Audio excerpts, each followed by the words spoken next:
Hey, Sam, thanks for chatting with me today. I always love catching up with you and just kind of figuring out what's going on in your mind as your coaching advisor. So let's just talk a little bit about your coaching and the clients that you like to work with. What would you consider your area of expertise to be?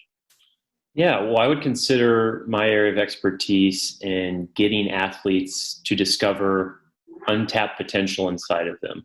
I feel a lot of coaches can write great programs, but where I feel I separate myself is my ability to help athletes become more aware around why they're doing what they're doing.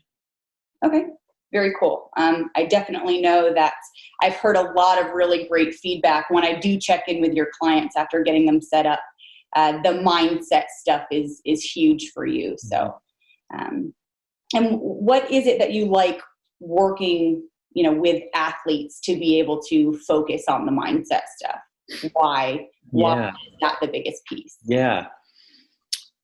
When I reflect on that, I believe it comes from my past being an athlete myself and going through that whole journey and everything that comes with that. So being confronted with the aspects of, self-doubt and the anxiety of competing and the preparation and the training, everything that goes into that. And I was just always intrigued with those aspects within myself. And then as I transitioned out of that role to more of a coach, that really stayed and resonated with me, which is, I think, partly why I gravitate more towards those aspects of the competitive side, because I've had the past experience and I know how powerful from personal experience it is when you harness and utilize those internal tools to your advantage. Very cool. Do you coach all levels of competitive athletes, or do you stick to a smaller percentage? Yeah, right now I work with all levels of athletes. I don't have a limitation or a specific niche. I enjoy working with people who have aspirations to compete in whatever level that is. It doesn't have to be at the games. It doesn't have to be at a sanctional. It doesn't even have to be the open. It can be anything.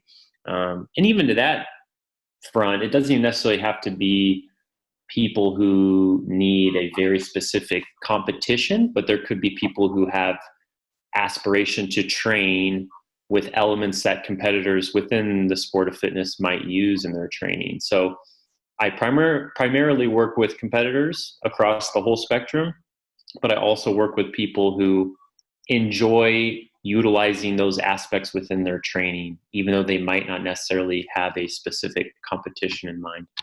Spotlight. Cool. So I know individual coaching, everybody is on an individual basis, but before you really know your athletes, right, to be able to fine tune things, obviously you have to put them through some kind of an assessment, right? So what does your typical assessment phase look like when you're bringing on a new client?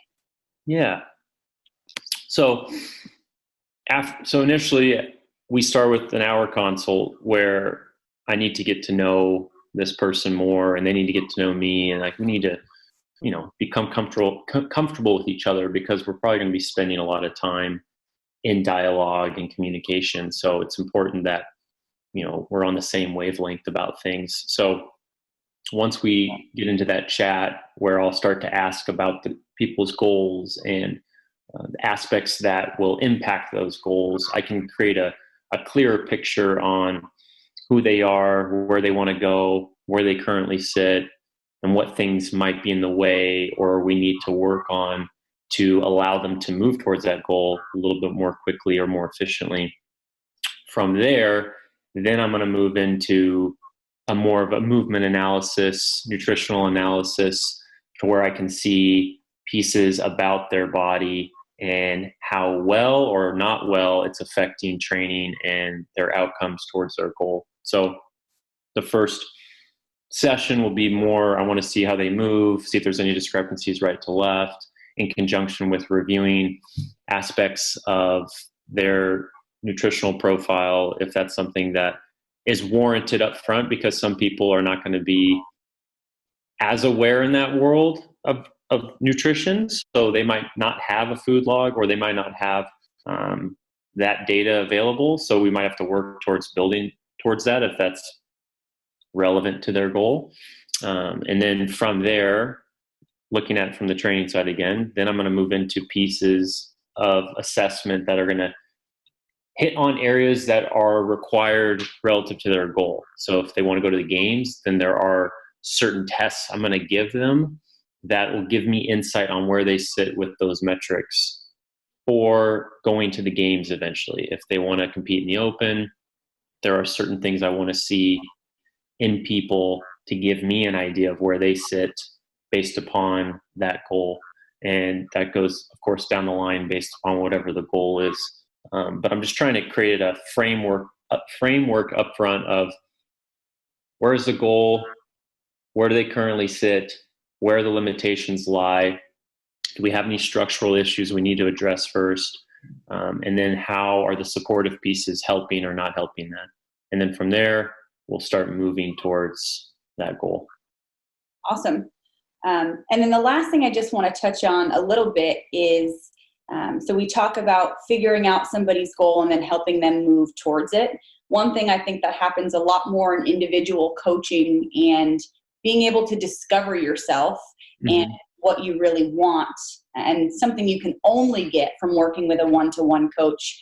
I know personal experience, I didn't realize it until working with a one-to-one coach. Sometimes we have ideas of what we think our goals should be, and then in going through the process to work towards them, we realize that maybe those aren't our priorities. So just a little bit of, do you often help people or see some of your clients come in with a goal of being, high performing or competitive in one area, and then through the training realize that maybe their goal is just a little bit different from when they started? So if somebody's coming in saying, I don't have a specific goal, working with you can still be very helpful to discover what those goals could be. Do you ever have clients like that?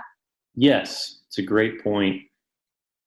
Some people come in with very concrete, specific goals, and that's awesome. And then I start to probe them to understand how concrete and deep those goals are and where they come from. Because of course, we all have goals, and behind a goal is a drive that we might not be aware of yet, or we are aware of. And so that's part of my role, is I need to help people see where that depth for that goal comes from, so that they're more aligned, so that the road towards the goal can be a little bit less strenuous. Doesn't mean it won't be easier, but there's just less things kind of holding them back. On the flip side, some people come in and they might not have as concrete or clear goals, and they just want to, be healthier, feel better, feel more fit, just as, throwing some terms out there. And that's great. So what we'll do is we'll just chat on what inspires them, and why do they enjoy training, and why are they seeking my service? Because that's one of the first things I'm always going to ask people. It's like, well, what brought you to me? Because there's a reason we're talking right now. So let me hear it, and let's start to go from there. So yes, a big part of my role is not just consulting, program design, but it's helping people kind of organize what are their aims in this next phase of life that I'm going to be a part of, so that I can help them achieve those if that's what they want to achieve, or shift towards something that they do want to achieve that might not be what we initially started with. Awesome. Well, thanks for chatting with me, and we'll catch up soon. Thanks, Mandy. Oof.